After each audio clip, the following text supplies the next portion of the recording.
0.1 molar, ये 0.1 molar sodium carbonate solution है। 0.1 molar का मतलब क्या होगा, यानी हम इसको ऐसे भी लिख सकते हैं बच्चों m/10। एक ही बात है, आ जाओ देखो। तो बेटा हमें क्या बनाना है, 250 ml के अंदर m/10 सोडियम कार्बोनेट सोल्यूशन बनाना है, ठीक है। और देखो बेटा, जिसकी हमें कॉन्सेंट्रेशन नोन होती है ना सोल्यूशन के अंदर, यानी हमने कितना सोल्यूट डाला है, तो वो सोल्यूशन हमारा स्टैंडर्ड सोल्यूशन कहलाता है। इसकी बेसिक थ्योरी में आप और बताती हूँ मैं।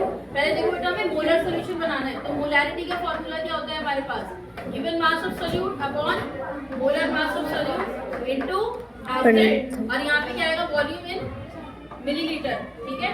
तो मोलैरिटी हमें कितनी रखनी है बेटा, 1/10, ठीक है, is equal to given mass हमें कितना चाहिए, m/10 मोलर सोल्यूशन बनाने के लिए सोडियम कार्बोनेट को हम कितना वे करें, कितनी हम वेइंग करें कि हमारा सोल्यूशन कितना बन के तैयार हो, 1/10 या m/10 मोलर। कितने में बनाना है बेटा, हमें कितने ml में गिवन है, हमें 250 ml में बनाना है, ठीक है। तो 1000 यहाँ आ गया, और मॉलिक्यूलर मास हमने कितना निकाला है अभी यहाँ से, सोडियम कार्बोनेट का 106, और हमें बनाना कितने में है, 1000 के अंदर 250 में बनाना है, ठीक है, 250 में बनाना है, ठीक है बेटा। ये बना लिया हमने 250 ग्राम। तो यहाँ से हम बेटा कैलकुलेट करेंगे, और आंसर हमारे पास जो भी आएगा, कितना आएगा, देखो कैलकुलेट करो बच्चों, कितना आएगा, काटो, कितना आएगा, ये आएगा 2.65 ग्राम, ठीक है। ये आ जाएगा यहाँ पे 2.65 ग्राम आएगा, ठीक है। तो इतना हमें सॉल्ट जो है सोडियम कार्बोनेट का वे करना है, ठीक है। और उसको क्या करना है, फिर हमें इसके अंदर डिसॉल्व करना है। वेइंग मैंने अभी तुम्हें दिखाई थी, इसको हम क्या कहते हैं बच्चों, वॉल्यूमेट्रिक फ्लास्क, ठीक है। देखो ये फ्लैट बॉटम फ्लास्क भी कहलाता है, क्योंकि इसका बॉटम जैसे राउंड है, इसका बल, और इसकी नेक पे जो है ये निशान होता है, ठीक है, इससे पता लगता है। ये देखो इसमें लिखा भी हुआ है कि ये 100 ml है ना, और हमें कितने में बनाना है बेटा, 250 ml में। तो ये फिलहाल अभी एग्जांपल के लिए बता रही हूँ मैं। हम सोल्यूशन को क्या करेंगे, पहले हम जिस तरह से ये हमने वे किया था अभी डिजिटल बैलेंस के ऊपर, पहले हमें क्या करना है, कितना वे करना है, 2.65। क्या वे करोगे, सोडियम कार्बोनेट, सोडियम कार्बोनेट को आपने वेइंग करनी है 2.65 ग्राम, वेइंग कर ली। वेइंग करने के बाद मैंने पूरा प्रोसीजर सिखा दिया ना। उसके बाद तुम्हें क्या करना है, ये जो हमारे पास होता है ना वॉल्यूमेट्रिक फ्लास्क, इसको हमने वॉश किया हुआ है, इसके लिए भी एक प्रोसीजर होता है बच्चों। इसमें हमें क्या करना होता है, स्टैंडर्डाइजेशन करना होता है। जितनी भी अपरेटस हम यहाँ यूज़ कर रहे हैं ना, तो उसके अंदर हमें करना होता है स्टैंडर्डाइजेशन। असल में होता है कि मान लो हमारे हाथ पे कोई डर्ट लगा हुआ है, जैसे अभी फिलहाल चौक लगी हुई है, या कुछ भी हमारी धूल मिट्टी लगी हुई है, तो वो सारे क्या होते हैं, वेट इसमें ऐड हो जाता है। तो वेइंग भी बहुत ध्यान से करनी है आपको, साफ सुथरे हाथों से। और इसी तरीके से जो वॉच ग्लास होता है, अगर हम कई बार फिल्टर पेपर पे नहीं भी करते हैं वेइंग, इस पे भी कर लेते हैं, तो इसको भी हम साइड से पकड़ते हैं। तो ये भी ध्यान में रखनी है बात दोनों, ठीक है। तो अब जो भी हमारा वेइंग है, मान लो सपोज इसके ऊपर है, कर ले वेइंग थोड़ी सी, है ना, कर ही लेते हैं, अभी हमारे पास टाइम तो है, कर लेते हैं। चलो ये आ गया 0। अब आओ भाई, कौन आएगा बच्चा करने के लिए वेइंग, आज स्पैचुला वो रहा, ये रहा, ये लो, ये पकड़ो, कितना करना है, पहले इसको टेयर बटन दबाओ, 0 आ गया। बेटा तुम शांत हो जाओ, पीछे क्या हो रहा है, खोलो इसे, दिखाना बेटा, स्पैचुला दिखाओ।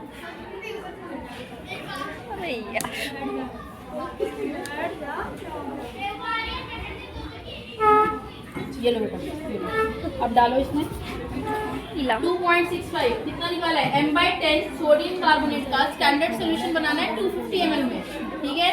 तो 2.65 ग्राम ऑफ सोडियम कार्बोनेट को हम पहले वे करेंगे, ठीक है। इसको वे कर लो, इसके अंदर वाइट कलर का पाउडर होता है, ठीक है। और ये अमॉर्फस है, क्रिस्टलाइन नहीं है। जो क्रिस्टलाइन होता है उसमें चमक चमक सी नजर आती है, इसको कहते हैं अमॉर्फस सॉलिड। इसमें ये पाउडर जैसे टेल्कम पाउडर होता है ना, ये वैसा होता है, वाइट कलर का, ठीक है।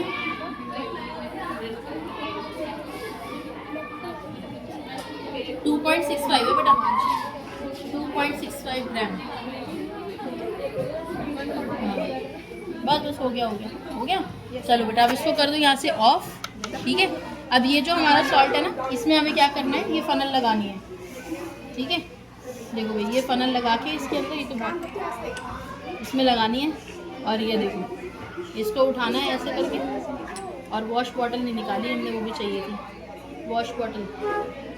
वॉश बॉटल से डालते हैं, एक बीकर में वो ले आना बेटा, डिस्टिल वाटर, ये नॉर्मल वाला बॉटल ले आओ, एक बीकर में करना। एक मिनट करो, बच्चों देखो फनल के ना ये अंदर ही जाना चाहिए सारा, बाहर नहीं जाना चाहिए। तो वैसे एक वॉश बॉटल होती है जिससे हम इसको डालते हैं, तो अभी है नहीं मेरे पास, तो इसको ऐसे ही देख लो। तो यहाँ पे डालना है बेटा इसको, देखो इस तरीके से, ठीक है।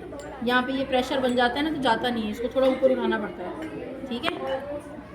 ये देखो, तो अभी ज़्यादा नहीं, हमें थोड़ा सा ही डालना है। ये जो इसका पेट होता है, यानी जो इसका बल्ब वाला वो है, उसको आपने हाफ फिल करना होता है। हाफ फिल करने के बाद आपने इसको क्या करना होता है, डिज़ोल्व करना होता है, ठीक है। लो करो भाई, कोई बच्चा डिज़ोल्व, आ जाओ, ऐसे हाथ पे रख के इसको डिज़ोल्व करो। ये बात बताओ बच्चों, बल्ब हमने पूरा क्यों नहीं भरा? अगर हम पूरा बल्ब भर देंगे तो ये डिज़ोल्व नहीं हो पाएगा, क्योंकि इसको घूमने की जगह नहीं मिल पाएगी, तो इसलिए इसको आधा बल्ब भरना है। तो जब ये पूरा डिज़ोल्व हो जाएगा, इसको ऐसे लाइट में या धूप की रोशनी में देख लेते हैं, क्योंकि ये वाइट है ना, देखो नीचे अभी नज़र आ रहा है इसमें, है ना, पार्टिकल्स नज़र आ रहा है ना, तो ये पूरे डिज़ोल्व हो जाने चाहिए, ठीक है। पूरे जब ये डिज़ोल्व हो जाएंगे तो हम इसको क्या करेंगे बच्चों, इसके अंदर हम डिस्टिल वाटर दोबारा से जो पानी है डालेंगे, लेकिन हम यहाँ तक आके रुक जाते हैं, ठीक है। जो ये वाला नेक वाला पोर्शन होता है ना, जो हमें एग्जैक्ट बनाना होता है, ये हम अभी 100 में कर रहे हैं, ठीक है। 100 ml वाला हमने कर लिया है। तो इसको जो इसकी नेक है, यहाँ तक जो पानी है वो आप ड्रॉपर से डालते हो, क्योंकि ये ना जगह कम होती है। तो अगर हम एकदम बिल्कुल से डालेंगे ना बीकर से, तो वो बहुत ज़्यादा भर जाएगा और ज़्यादा हो जाएगा। मार्क से अगर ऊपर चला गया तो ये सोल्यूशन बेकार हो गया हमारा। फिर इसे दोबारा से फेंको, वॉश करो, फिर से वेइंग करो, फिर से बनाओ, है ना। तो बस ये मार्क से ऊपर नहीं जाना चाहिए। और ये मार्क जो है, इसको देखने का जो मेथड है वो आपका आई लेवल होना चाहिए, आपकी हाइट के हिसाब से जो आपका आई लेवल है। तो यानी ये जो आगे वाली रिंग है ना बच्चों, उसके पीछे वाली रिंग छुपनी चाहिए। अगर आप ऐसे देख रहे हो तो गलत है, और ऐसे देख रहे हो तो भी गलत है। ऐसे देखो आपकी आई लेवल के हिसाब से कि आगे वाली रिंग के पीछे वाली रिंग छुप जाए, मतलब ये बिल्कुल स्ट्रेट दिखनी चाहिए हमें। और उस हिसाब से इसका जो है, क्योंकि ये हमारा कैसा सोल्यूशन होता है, कलरलेस, तो कलरलेस सोल्यूशन जो होता है, इसका लोअर मेनिस्कस देखते हैं। अभी ये तो मैं नहीं समझ आया होगा, अभी पॉज करना, ये बात